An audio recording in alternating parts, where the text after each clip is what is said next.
अस्सलाम वालेकुम फ्रेंड्स, आपको बहुत अहम मालूमात देनी थी। 21 दिन के लिए, 28 दिन के लिए, 3 महीने के लिए और विजिट वीज़ा के हवाले से और शॉर्ट और लॉन्ग टाइम उम्रा वीज़ा के हवाले से बड़ी अहम ये न्यूज़ है। लास्ट में वीडियो देखिएगा, मुख्तसर टू दी पॉइंट आपके लिए बनाऊंगा। फ्रेंड्स, सबसे पहले आपको पता होगा कि जो विजिट वीज़ा है इसमें थोड़ी सी मुश्किलात पेश आ रही है। कुछ लोगों की अपॉइंटमेंट कैंसिल हुई है, वीज़े डिले हो रहे हैं, प्रॉब्लम्स आ रही है। एक बार फिर से उम्रा वीज़ा की तरफ लोग ज़्यादा आ रहे हैं, उम्रा वीज़ा में बर्डन बढ़ रहा है। इसके बावजूद 3 महीने का भी उम्रा वीज़ा लगवाएंगे किसी के इकामा की बेस पे, अपने रिश्तेदार जानने वाले की, तो फिर उसके इकामा की बेस पे आपका वीज़ा 1000 सऊदी रियाल का पाकिस्तानी 76,000 77,000 रुपये बन रहा है। बाकी आपको पता है कि वीज़ा सर्विसेज जो देते हैं वो एज ए बिज़नेस इसको देखते हैं। हम तो एज ए इबादत जाते हैं ना उम्रा वीज़ा, लेकिन वो तो एज ए बिज़नेस देखेंगे तो कहीं से आपको 75,000, कहीं से आपको 80-85,000 का भी पाकिस्तानी करेंसी में वीज़ा मिलेगा। ये कोई बड़ी बात नहीं कि मैंने आपको अगर 76,000 रुपये 1,000 रियाल कह दिया तो ये फिक्स हो गया। 5-10,000 रुपये ऊपर नीचे होता रहता है, ये आम सी बात है। फ्रेंड, अब बात आ गई शॉर्ट वीज़ा के हवाले से। शॉर्ट वीज़ा जो है ये 21 दिन से लेके 28 दिन का होता है मैक्सिमम, मतलब आप 1 महीने तक सऊदी अरब में क़याम कर सकते हैं।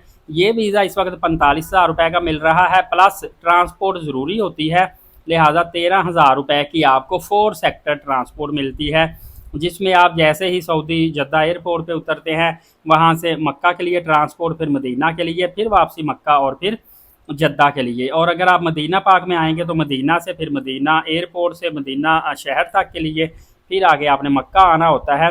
बाज़ मक्का से आप फ़्लाइट लेके वापस भी आ जाते हैं, यह प्रायोरिटी होती है आपकी। बहरहाल ट्रांसपोर्ट ज़रूरी है और ट्रांसपोर्ट की लाजमी चेकिंग होती है। अगर खुदा न खास्ता, वैसे तो ऐसे कंपनीज नहीं कर रही कि बगैर ट्रांसपोर्ट आपको भेजें, लेकिन फिर भी अगर किसी ने बगैर ट्रांसपोर्ट के वीज़ा लगवा लिया और जद्दा या मदीना एयरपोर्ट पहुंच गया तो समझ ले उसको जुर्माना हो जाएगा। और जुर्माना 200 सऊदी रियाल से लेके 1,000 सऊदी रियाल तक जुर्माना है। जुर्माना आप पर ही पड़ेगा, लेकिन वो चुप करके क्या करते हैं, जो नुसू के नुमाइंदे इंतज़ामिया होती है वो आपका उम्रा वीज़ा पकड़ते हैं। ट्रांसपोर्ट आपने नहीं ली, वीज़ा की तस्वीर लेके आपकी कंपनी को जुर्माना सेंड कर देते हैं और फिर कंपनी जहां से आपने वीज़ा लगवाया उनको सेंड करती है और वो फिर आपसे फ़ाइन लेते हैं। ये तरीक़ेकार होता है। मेरा मकसद आपको डराना नहीं है जुर्माने बता के, मेरा मकसद सिर्फ ये है कि उम्रा वीज़ा के साथ ट्रांसपोर्ट लेना ज़रूरी है। इवन के जो 3 महीने का उम्रा वीज़ा लेते हैं उसके लिए होटल बुकिंग ज़रूरी नहीं होती, लेकिन फिर भी आपने जद्दा या मदीना एयरपोर्ट यूज़ करना है तो आपको उसके लिए ट्रांसपोर्ट लेनी पड़ेगी। और ट्रांसपोर्ट का जो किराया है, अगर सिर्फ जद्दा से आप मदीना भी आते हैं तकरीबन 200 से लेकर 300 सऊदी रियाल तक किराया आपका लग जाएगा सिर्फ जद्दा से मदीना आने का, क्योंकि वो स्पेशल टैक्सी होती प्राइवेट, और क्योंकि वो नुसुक से अप्रूव होती हैं गाड़ियाँ। इसी तरह मदीना से भी आपने मदीना एयरपोर्ट से शहर तक आना है, हालांकि वो 30-40 रियाल में टैक्सी आ जाती है, लेकिन आपको वहाँ पे भी तकरीबन 150 से 180 सऊदी रियाल पे करना पड़ेगा, क्योंकि ये आपको प्री बुकिंग करवानी पड़ेगी, वीज़े के साथ ही आपको करवानी पड़ेगी गाड़ी, और जो नुसुक से अप्रूव होगी वो आपको करवानी पड़ती है। बाकी थोड़ा सा इस वक्त मेरे एक अपनी ऑब्जर्वेशन नज़र आ रही है कि उम्रा वीज़ा पूरा पैकेज जो है ना सस्ता होता नज़र नहीं आ रहा।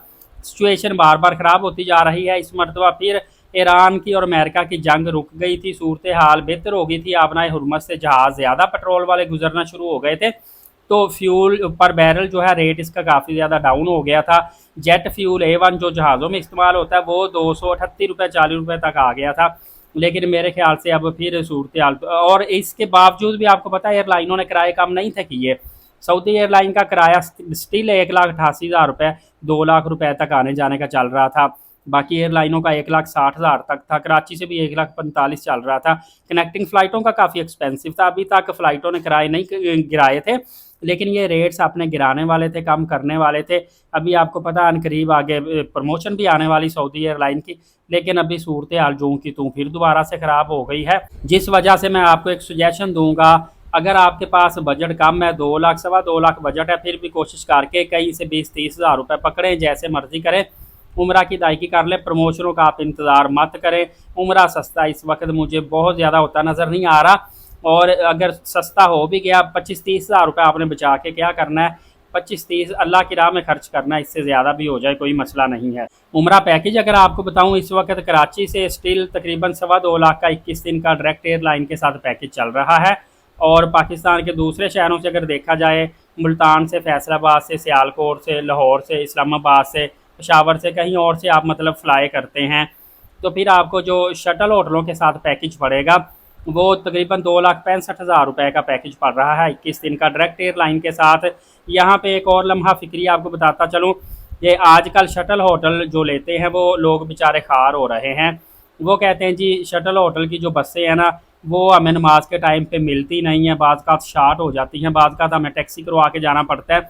हम जो पैसे 15,000 रुपये बचाने की खातिर शटल होटल लेते हैं इतनी दूर, वो हमारे पैसे टैक्सी के किरायों में ज़ाया हो जाते हैं। दूसरा ये है कि हमें हरम में ज़ोर के बाद जाके तो ईशा के बाद आना पड़ता है, इतना लंबा अरसा वहाँ पे हमें क़याम करना पड़ता है सिर्फ दूर होटल की वजह से। जबकि अगर वॉकिंग डिस्टेंस पे 1000 मीटर पे भी होटल हो तो कम से कम हम पैदल आ जा तो सकते हैं, एक दिन में 2-3 दफ़ा भी आ जा सकते हैं। शटल होटल अब 3-4 किलोमीटर दूर है तो बस के अलावा हमारे पास कोई और ऑप्शन ही नहीं होती। तो ठीक है भाई, आप थोड़ा सा ज़्यादा पैसे भर लिया करें। जहाँ पे आप 2,65,000 रुपये भरते हैं, 2,80,000 रुपये पे आपको 1200-1300 मीटर फासले पे रैश के साथ पूरा पैकेज मिलता है। आप वो ले लिया करें, थोड़ा सा हिकमत अमली से आप काम किया करें। आप तो टूर ऑपरेटर को सस्ता पैकेज देख के कहेंगे कि हमने शटल लेना है तो वो आपको दे देगा, आपके बजट के मुताबिक ही उसने पैकेज बनाना है ना। आप अपना बजट क्यों नहीं बढ़ाते, अपना बजट थोड़ा सा बढ़ाया करें ताकि आपके लिए आसानियाँ पैदा हो। बाकी आगे मेरा मशवरा आपको बेहतर देना मकसद होता है, बाकी डिपेंड करता है आपकी क्या मर्ज़ी है। आप वीडियो दूसरों तक नेकी की नीयत से शेयर कर दिया करें, इससे बहुत अच्छी मालूमात दूसरों तक भी मुंतकिल होती है और उनकी रहनुमाई होती है, उनका भला होता है। और फर्दर अपडेट जानने के लिए एलीट साकिब यूट्यूब चैनल को सब्सक्राइब कर लीजिएगा ताकि तमाम तरह अपडेट्स आप तक पहुँचती रहें। नमाज कायम करें, नबी पाक सल्लल्लाहु अलैहि वसल्लम पे रोज़ाना कसरत से दुरूद पाक भेजा करें और कुरान पाक की तिलावत किया करें। अगली वीडियो में मिलेंगे, तब तक के लिए इजाज़त दीजिए। अपना बहुत सारा ख्याल रखिएगा। अल्लाह हाफिज़।